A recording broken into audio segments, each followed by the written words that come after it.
It's been 2 years, and I have not heard anything. Failure to investigate. My story could have been prevented. I'm not sure how it could have been prevented. Perhaps if he was not free. Failure to prosecute. We're telling them to trust the system, but yet They weren't going to press charges. He's already reoffended. Failure to adopt solutions. We have taken this to the legislators for 3 years and have failed every time. What do survivors have to do to get justice? if this is the best we can do, we need to do better. One of your clients says that you raped her. Is that true? Josh, are you going to follow your probation this time? KSL investigates failure to protect.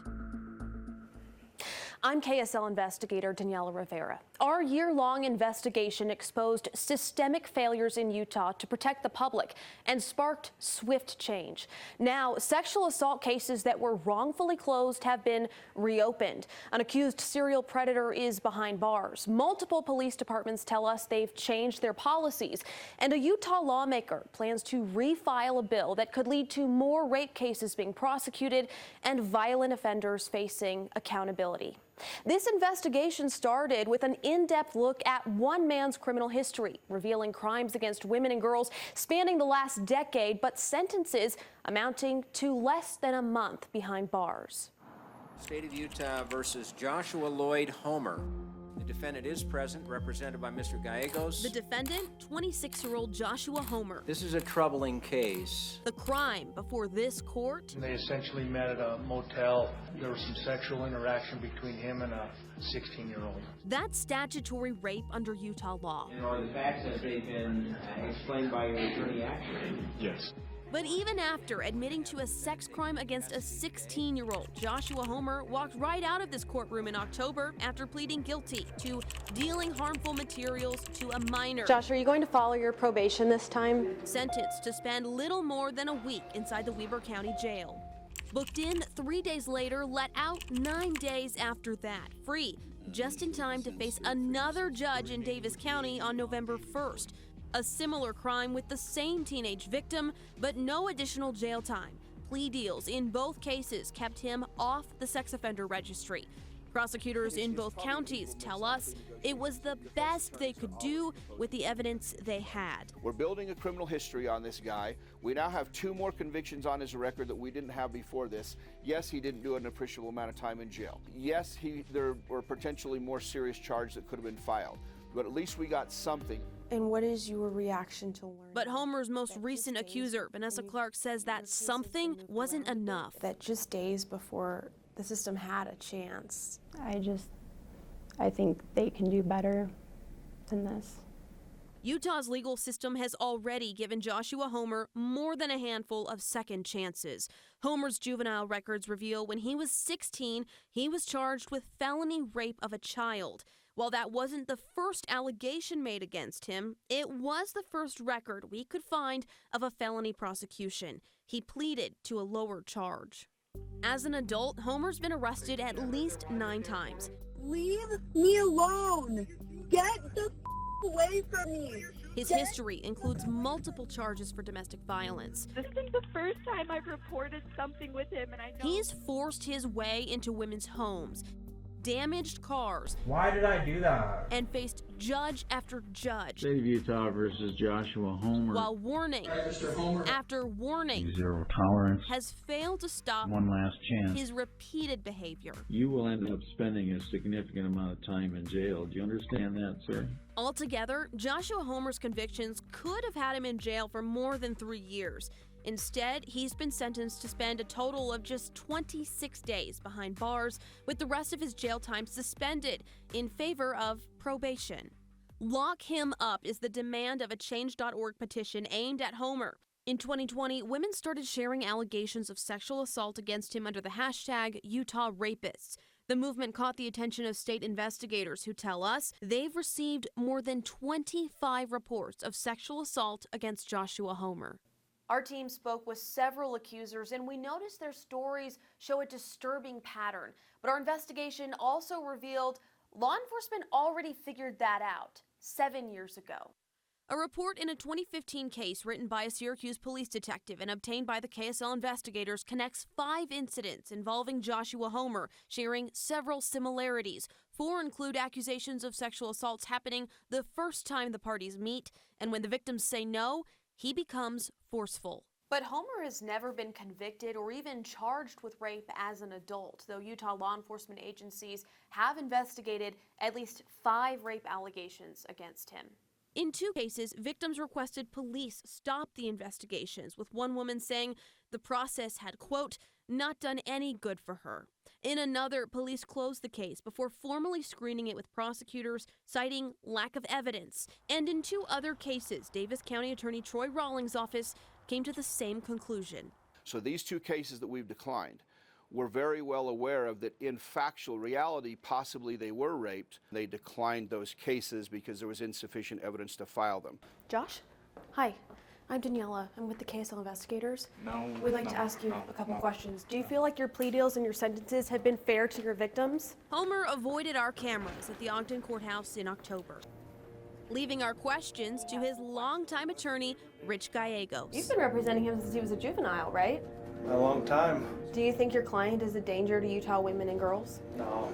No? Vanessa Clark disagrees. My story could have been prevented, just like many other women, if he just would have been put behind bars. Just days after Homer walked out of the Weber County Jail, and just days after he was given no more jail time by a second judge, Vanessa, unaware of his history at the time, says Joshua invited her over on November 6th and then raped her. I can't believe that he was able to do what he did. She reported the assault to law enforcement and underwent a forensic exam at the hospital. Now the Utah County Sheriff's Office is investigating. That I have full confidence in the ability and the skills of our investigators. I think that the criminal justice system and Josh Homer need to be held accountable. Vanessa wants to know why Joshua Homer was free that day. With all of these records, it shows that he just should not be out on the streets because it's a liability to the other lives of other girls like me. And she wants Utah's criminal justice system to protect others.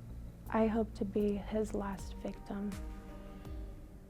Less than 24 hours after that story first aired, Utah adult probation and parole officers arrested Homer on suspicion of several probation violations. But our investigation revealed it took weeks for law enforcement to act on information they already had. It was fully loaded and just out in the open. Another troubling detail of Vanessa's report to law enforcement is her statement that Homer had a gun. Even when I asked him to maybe even put it away, showing him that I was scared of it, he was aggressively defensive about it, and it made me more scared in that position. Vanessa says she told police about the gun when she reported the assault in November, and the KSL investigators told the Utah County Sheriff's Office about her claim too, in this interview with Sergeant Spencer Kennan on December 2nd. He's now a felon and he's on probation, and I'm trying to figure out how has he not been arrested for a probation violation? Have detectives called AP&P to let them know, maybe do a house check? I don't know on the specifics of that. I don't know if they're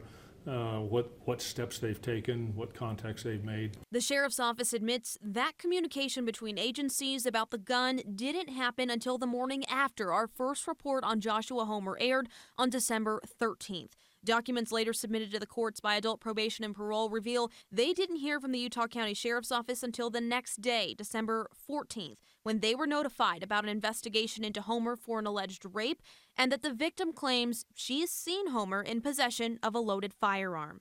AP&P arrested Homer that same day. They did not find a gun, but a search of his home and car found evidence of potential drug and alcohol use, 2 pocket knives, and a driver's license that didn't belong to him. AP&P submitted claims of 8 probation violations to the courts, and despite previously recommending probation for Homer, the agency now says he is an extreme public safety risk and not a good candidate for the privilege of probation. But before that, supervision records obtained by the KSL investigators indicate between October 18th and December 7th, AP&P considered Homer to be in compliance. Only 2 visits to his home are listed in these heavily redacted documents, and they both end the same way. No answer at the door. Aren't they supposed to be checking up on him? What are they even doing their jobs? As the KSL investigators continued to dig into Homer's past, we found sexual assault cases closed, rejected, and forgotten, all while the suspect remained free. Over more than 10 years, report after report made it into the hands of police, revealing a troubling trail of failures to protect. At some point, it has to stop, but it doesn't seem to be stopping. 10 years. It could have been prevented. I truly believe that. 12 accusers. My story could have been prevented. 5 law enforcement agencies. We are enabling this. Our justice system has created many victims. 1 suspect, 27-year-old Joshua Homer. The KSL investigators identified and tracked the cases of a dozen women who went to police and reported a sexual assault. Only 2 of their reports resulted in charges. These cases represent women and girls who put their trust in Utah's justice system. And over, we found instances where police failed to fully investigate. Law enforcement just doesn't seem to care. These women told us they felt blamed, talked out of reporting, and even ghosted by law enforcement after coming forward. It's been 2 years, and I have not heard anything from them. Bailey Steed is one of 2 women who went to the Davis County Sheriff's Office in 2020 and reported they were raped by Homer. Both were interviewed, but that was it.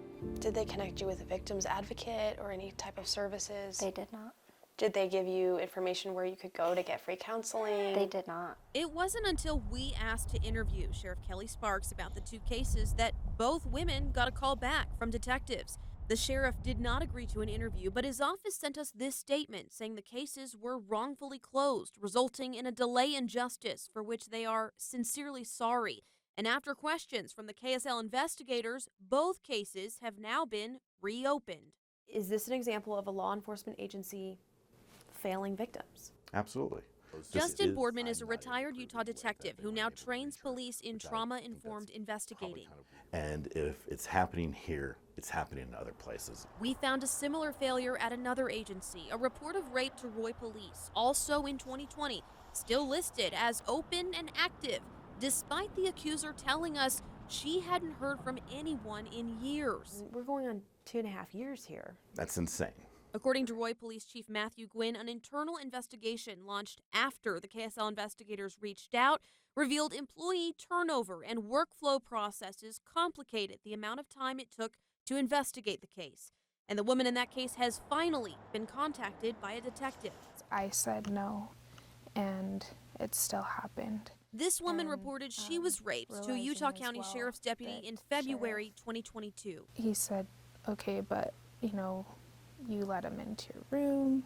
Asking, why did you invite that person to the room is certainly victim blaming. I do remember feeling like, okay, so is it my fault? Her case was then assigned to one of the agency's Special Victims Unit detectives who picked up the phone. How long do you think that second phone call was, if you had to guess? Less than 5 minutes, I'm sure. He then wrote in his report, it was decided that this case would be closed as informational only. I would say it was decided by the detective and I agreed to it.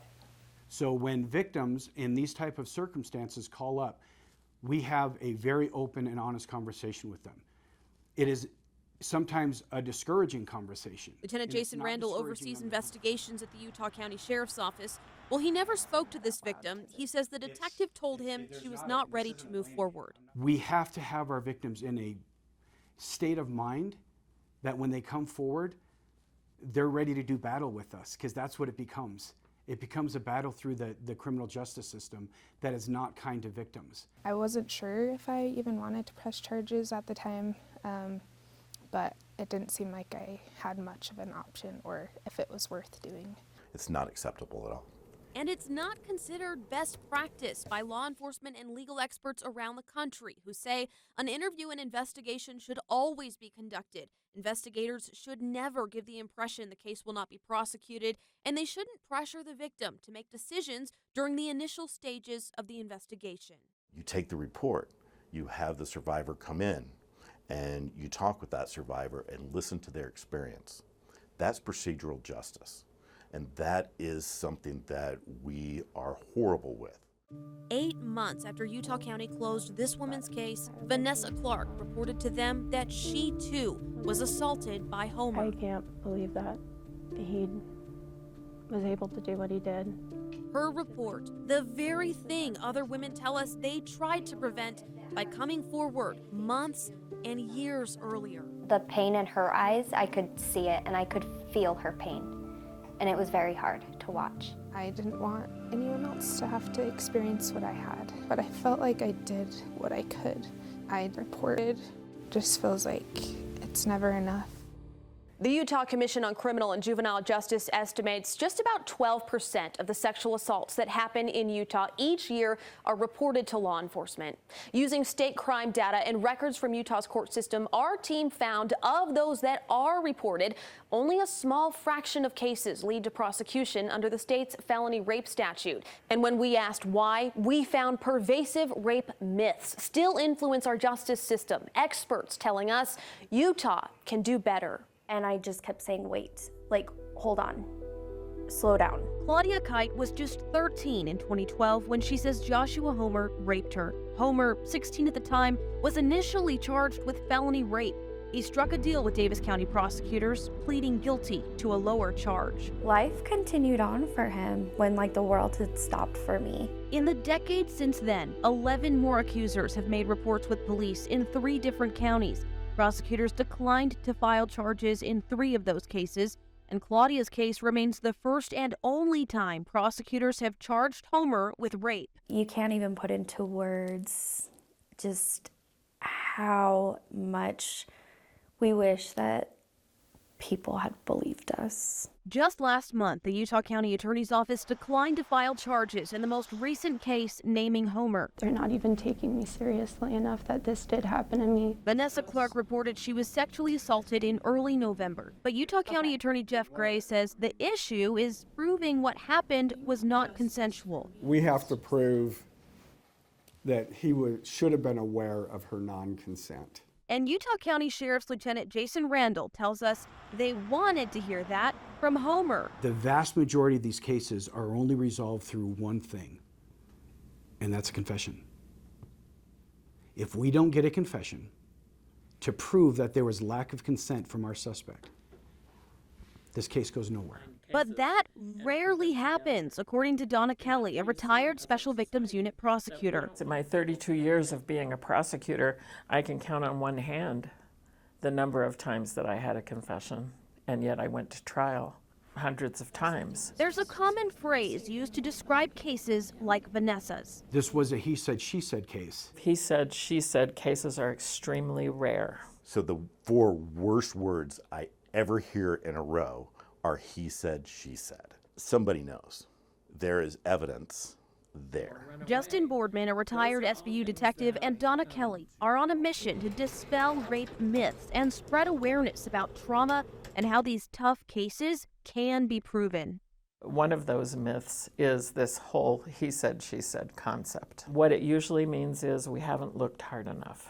Kelly earned a reputation for taking cases to trial that others wouldn't and getting convictions. She credits knowing how to look for signs of trauma. The juries care about that kind of stuff because they're thinking, wait a minute, if I were raped, it would dramatically affect my life. Well, we need to look for that evidence. Davis County Attorney Troy Rawlings says when cases come to his office for a charging decision, prosecutors consider a hypothetical jury. What is a reasonable common sense jury in Davis County likely to do? And on a rape case, we'd have to get 8 out of 8 that would say guilty beyond a reasonable doubt. But he also acknowledges a jury's decision is hard to predict. It's literally a 50-50 crapshoot. Kelly and Boardman tell us prosecutors should consider why it is they think a jury might not convict and then plan to remedy any doubts with experts who can explain the evidence they have. I believe that what we need to do is up our game on calling expert witnesses to talk about trauma, having prosecutors and officers and anyone involved in the system educated on the effects of trauma on behavior and memory. And that kind of approach to our cases will dramatically improve our cases going forward. It almost seems to me like juries aren't getting the chance. They're not getting the chance to believe these women. Nope, they're not. And they're not getting a chance to be educated. Boardman says in situations where there are multiple accusers, their reports can be combined to build a stronger case. Then you have all of these people as witnesses. They did the same thing to me. Kelly agrees it can be done. There is a thing in Utah law called the doctrine of chances. She says it requires judges to consider allowing other witnesses with similar stories to testify in support of one case. The chances of those crimes being falsely reported is significantly decreased if there are multiple reports. Since Claudia reported a decade ago, there are multiple reports against Joshua Homer. Multiple cases have already been declined, and multiple cases are currently under review. How much more is it going to take? How many more girls are going to be hurt? This has been going on for almost 11 years. Enough is enough. This month, Joshua Homer was charged with 4 counts of first-degree felony rape. State versus Joshua Homer. We are here at a time set for an arraignment. The case, filed by Davis County prosecutors, represents 3 victims. One woman's case was previously declined for charges by the county attorney's office. The other 2 women's cases were reopened and reinvestigated by the Davis County Sheriff's Office as a result of KSL's investigation. Homer has pleaded not guilty. Utah's low sexual assault prosecution rate allows violent predators to remain free to harm others, and in some cases discourages survivors from coming forward at all. When the KSL investigators went looking for solutions, we found a policy change that experts say could help has repeatedly failed on Utah's Capitol Hill. Listen up. If you're in Utah or a woman in Utah or likes, shares, and comments. After finding out that no charges were going to be This is what some survivors of sexual assault say it takes to be heard. I want his name and his face out there so that no one else has to fall victim to him. Because even when they call police right away, even when there's DNA, it's often still not enough. And he just said that due to insufficient evidence, they weren't going to press charges. Rayleigh Wadsworth says she did everything Utah's criminal justice system asks of victims of sexual assault. We went straight to the hospital and had like a rape kit done and everything and talked to police. Last September, she reported to police that a tattoo artist named Steve invited her to hang out, pressured her to drink, then used electrical tape to bind her wrists and ankles and raped her. Court records show that Steve is actually James Eugene Fisher, a convicted sex offender.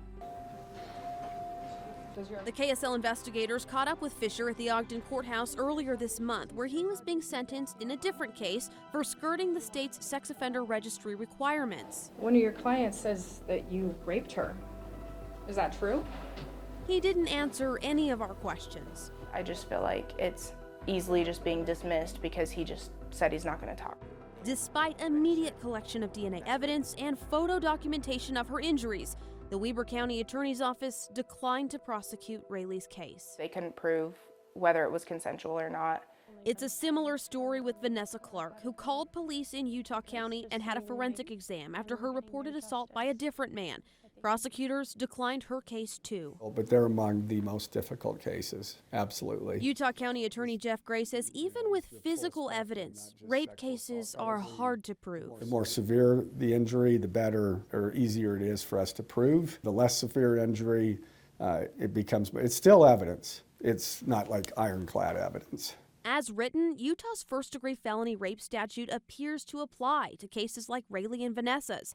But prosecutors say case law and interpretation by the courts means whether or not they can charge a person often hinges on the issue of consent. We have to prove that he should have been aware of her non-consent. What gets missed in that analysis is a common trauma response to sexual assault. I just let it happen because I was so scared to fight back. Tonic immobility is a physical and neurological response that prevents victims from resisting. Prosecutors and officers and advocates need to understand that's very common. Donna Kelly spent decades prosecuting sex crimes. She says it's time for change. How about if we assume as our society that we don't want people penetrating our bodies when we haven't expressed that that's what we want? Kelly supports a bill Utah Representative Angela Romero worked on with leading sexual violence researcher Dr. Julie Valentine.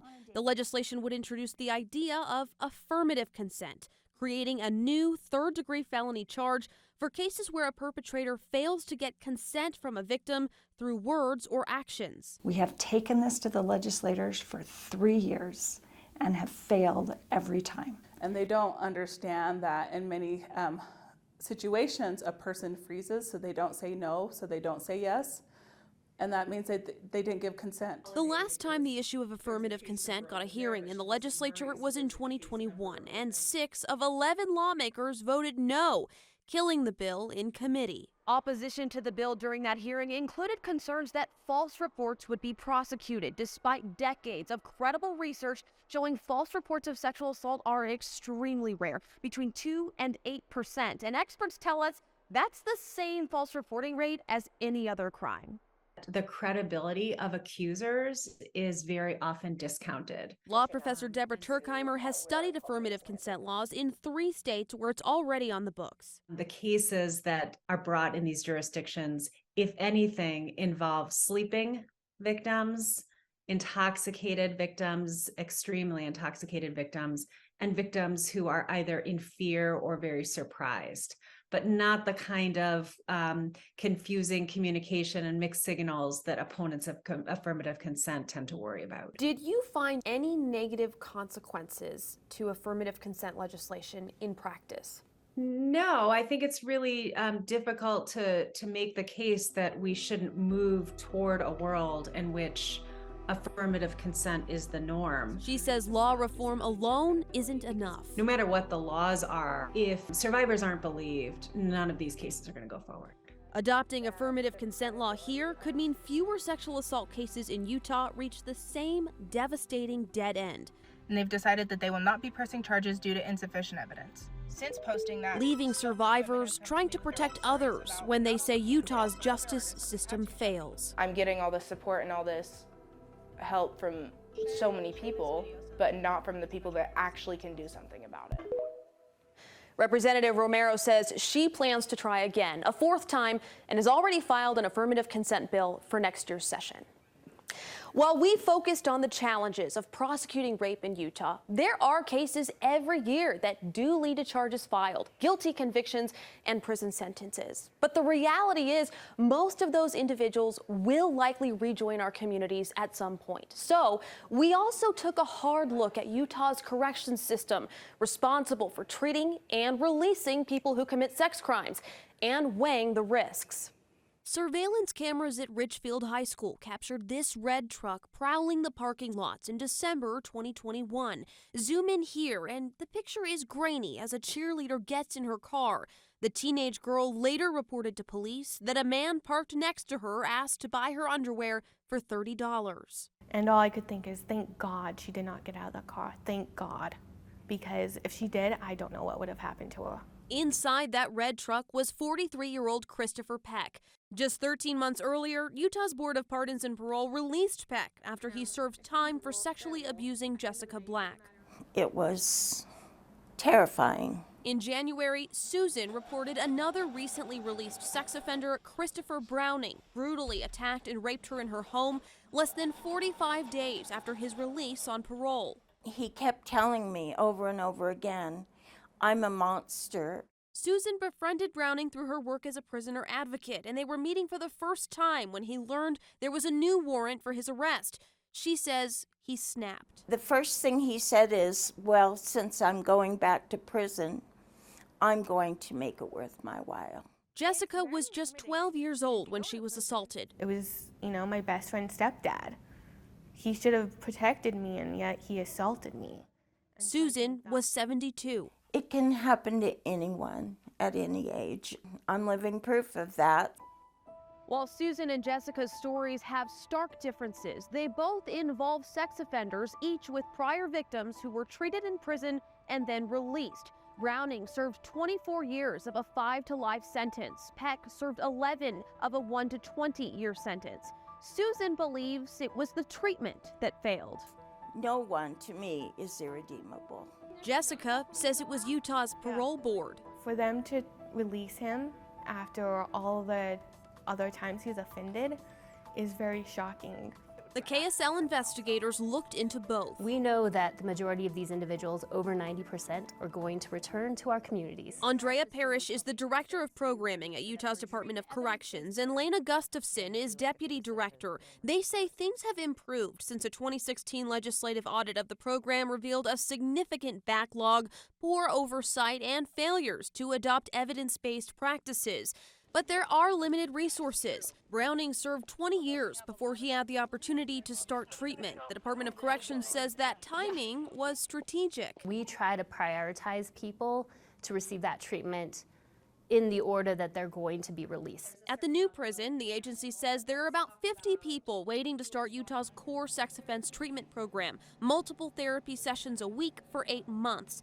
Parrish says they want that treatment to be fresh as people are released. Look at the recidivism rate. Utah measures recidivism over 3 years. The department said the most recent data it could provide is from 2018. Of 453 sex offenders released that year, nearly half returned, mostly for parole violations. 2.4%, or 11 people, were convicted of a new sex crime. As for those who do reoffend, I would say the treatment failed them. Utah's powerful Board of Pardons and Parole has the ultimate say on who gets out of prison and when. In 2021, Browning told the board he'd likely need long-term treatment. I need to be in aftercare probably for the rest of my life. And yet he was released.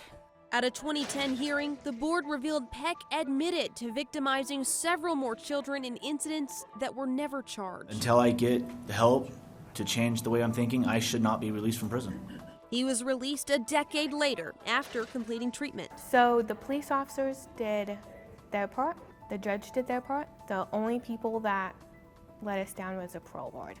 Another legislative audit released in November says Utah's Board of Pardons could better ensure public safety is appropriately prioritized and should improve transparency. But the board has denied several interview requests from the KSL investigators, instead releasing statements noting that both Peck and Browning served sentences longer than Utah's sentencing guidelines recommended, and that both completed sex offense treatment. Right now, it's just very frustrating because we don't ever get answers. It's just an educated guess. We're using our assessments, we're providing good quality treatment that's individualized, and then we have to take the risk. The system is tasked with making sound decisions, but there is no crystal ball, and sometimes that risk leads to new victims. Jessica Black asked decision makers to consider them at Peck's last parole hearing. You need to look at every child and ask yourself, is this his next victim? Can you own that guilt? You need to be accountable for that if you release that again. Failure to Protect is a series exploring gaps at every level of Utah's criminal justice system and how those gaps impact you and your loved ones. This work is far from over. If there's a story you'd like us to look into, call or text the number on your screen or send me an email at Daniela@KSL.com.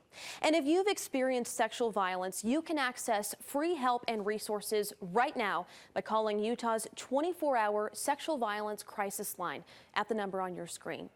The KSL investigators will continue to expose problems, look for solutions, and hold powerful decision makers and Utah's justice system accountable through our Failure to Protect series.